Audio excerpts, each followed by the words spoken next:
आप देख रहे हैं इंडियन फिजिक्स और मैं हूं अर्जुन पवार। आज हमारा टॉपिक है आरसी कपल्ड एम्पलीफायर। बेसिकली इसमें 8 रेजिस्टेंस, 5 कैपेसिटेंस और 2 ट्रांजिस्टर यूज किए जाते हैं और मोस्टली हम एनपीएन ट्रांजिस्टर का उपयोग करते हैं। तो क्या होता है, पहले मैं आपको इसका डायग्राम दिखा देता हूँ। ये कुछ इस तरह का होता है जिसमें 2 ट्रांजिस्टर होते हैं, 5 कैपेसिटेंस और 8 रेजिस्टेंस होता है। ये हमारा इनपुट सिग्नल, ये हमारा आउटपुट सिग्नल। और चलिए स्टार्ट करते हैं।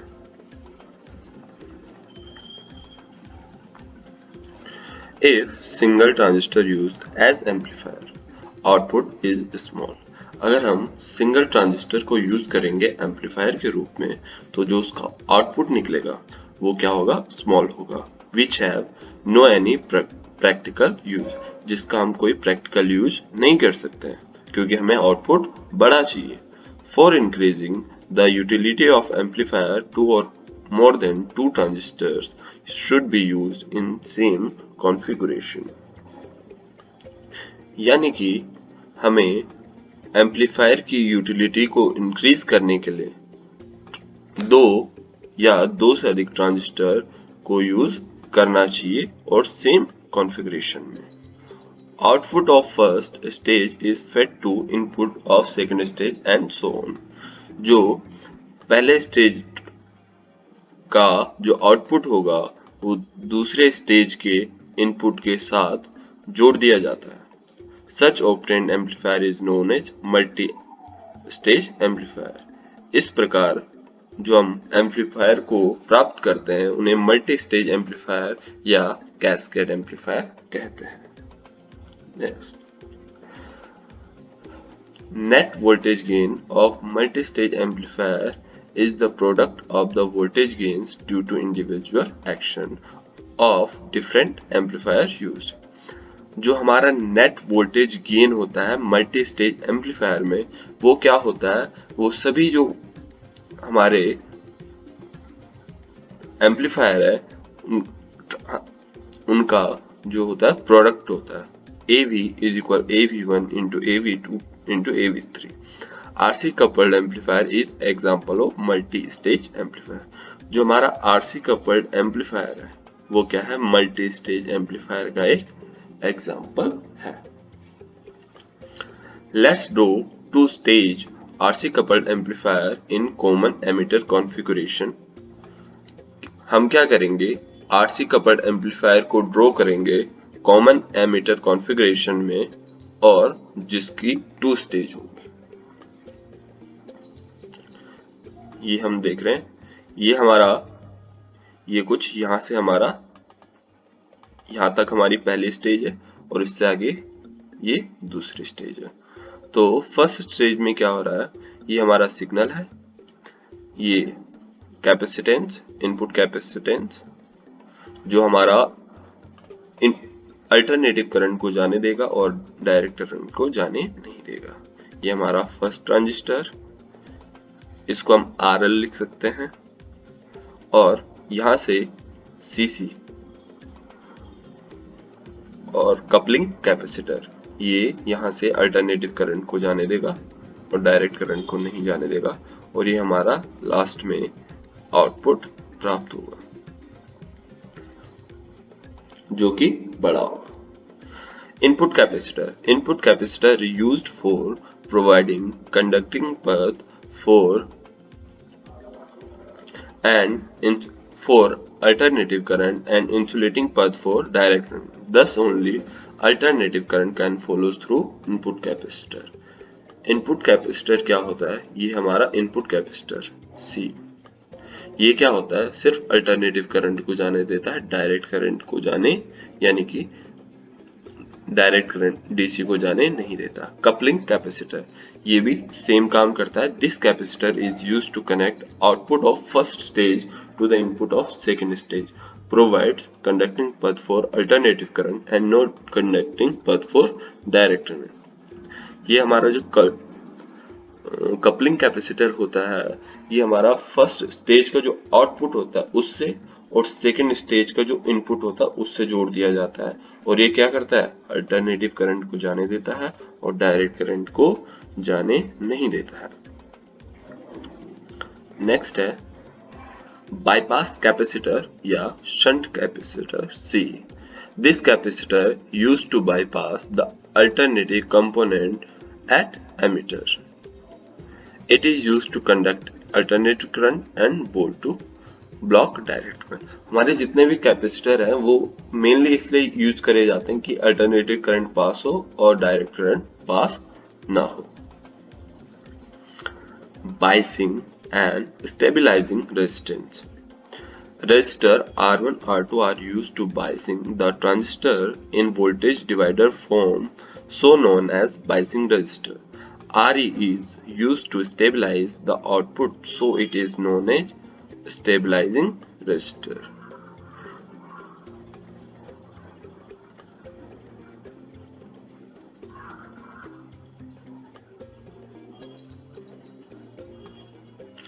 ये जो हमारा Re है वो क्या करता है, ये आउटपुट को स्टेबलाइज करता है, और R1 और R2 ये क्या करते हैं, बायस करते हैं ट्रांजिस्टर को। ओके,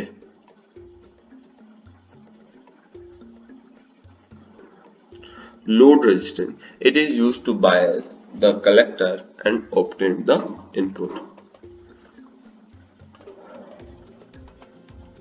ये हमारे लोड रेजिस्टेंस RL लिख लो चाहे RC लिख लो, ये क्या करते हैं, ये कलेक्टर को बायस करते हैं और आउटपुट देते हैं।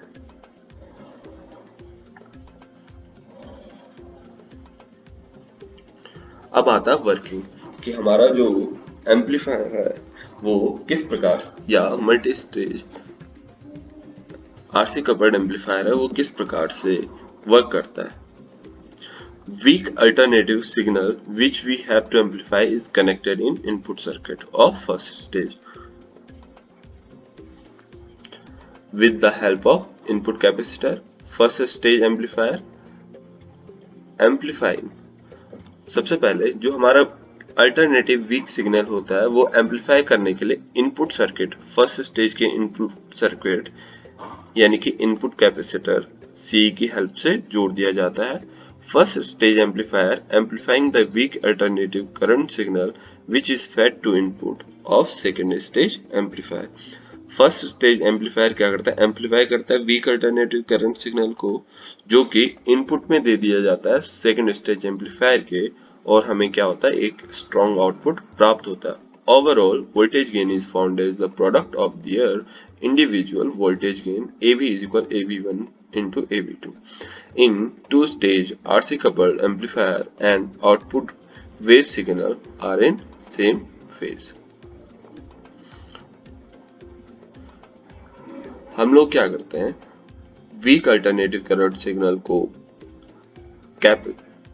इनपुट कैपेसिटर की सहायता से फर्स्ट स्टेज एम्पलीफायर को, यानी कि यहाँ से यहाँ तक इसको देते हैं, और जो हमारा फर्स्ट स्टेज एम्पलीफायर से जो आउटपुट होता है उसको जोड़ देते हैं हम इनपुट से, किसके इनपुट से, सेकेंड स्टेज एम्पलीफायर के इनपुट से, और हमें एक स्ट्रॉन्ग आउटपुट प्राप्त होता है। ये इसकी वर्किंग थी। Next,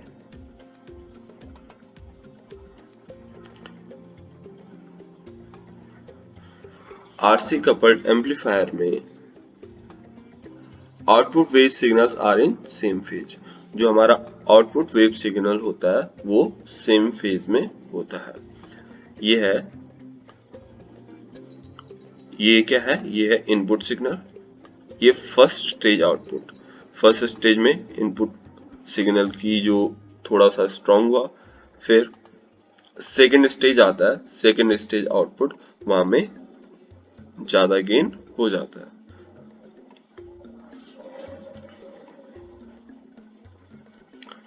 Frequency response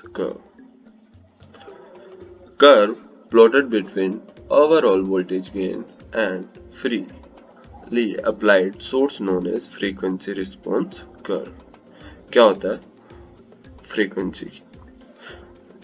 curve plotted between overall voltage gain. Overall voltage gain और जो फ्रीक्वेंसी है इनके बीच का जो कर्व होता है वो होता है फ्रीक्वेंसी रिस्पॉन्स कर्व। कुछ इस प्रकार से होता है, ठीक है।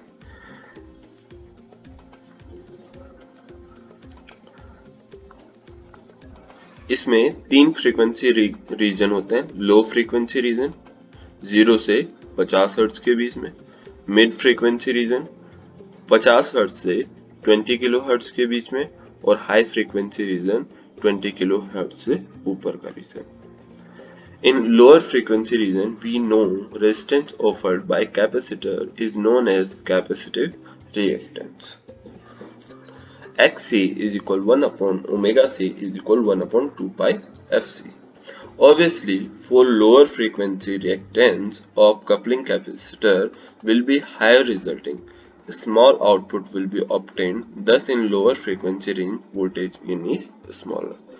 जो हमारा लोअर फ्रीक्वेंसी रेंज होता है उसमें वोल्टेज गेन क्या होता है, स्मॉल होता है, और ये इंक्रीजिंग होता है। नेक्स्ट है higher frequency range. As frequency increase above 20 kilo hertz, 20 kilo hertz से ऊपर जब फ्रीक्वेंसी जाती है वो आती है हायर फ्रीक्वेंसी रेंज में। Coupling capacitor decreases its reactance. Coupling capacitor क्या होता है, इसका रिएक्टेंस डिक्रीज हो जाता है। Fe इज इक्वल 1 अपॉन, इसका सूत्र है 1 upon 2 pi Fc is equal 1 upon omega c। Thus, for very small value of capacitance, loading increases due to which output decreases. Thus, voltage gain in high frequency region F is less than 20 kHz. तो क्या होता है, coupling capacitor decrease its reactance. High frequency region में जो coupling capacitor है ये क्या करता है, डिक्रीज करता है इसके रिएक्टेंस, यानी कि कम करता है अपनी रिएक्टेंस को। और लोअर फ्रीक्वेंसी रीजन में क्या कर रहा था, ये इंक्रीज कर रहा था अपनी रिएक्टेंस को। अब आता है in middle frequency region. As frequency of source increases above 50 kilohertz to 20 kilohertz, यानी कि जब हमारी फ्रीक्वेंसी 50 हर्ट्ज से 20 किलोहर्ट्ज के बीच में होती है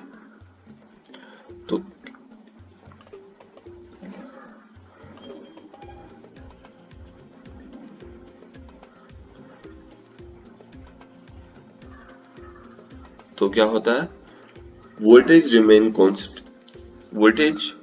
gain remains constant, which is due to on increasing frequency capacitive reactance increases. जो हमारा मिडिल फ्रीक्वेंसी रीजन होता है 50 हर्ट्ज से 20 किलो हर्ट्ज, और हमारा वोल्टेज गेन है वो कांस्टेंट रहता है। Resulting gain increases, but capacitive reactance of bypass capacitor also decreases, due to which current gain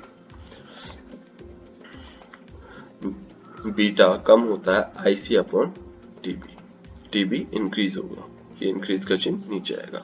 resulting voltage gain decreases, thus not increase in gain due to CC is compensated by net decrease gain due to CE, resulting nearly constant voltage gain is obtained in middle frequency. Middle frequency में क्या होता है, constant gain होता है। ये कितने से कितने होती है, 50 हर्ट्ज से 20 किलोहर्ट्ज के बीच में।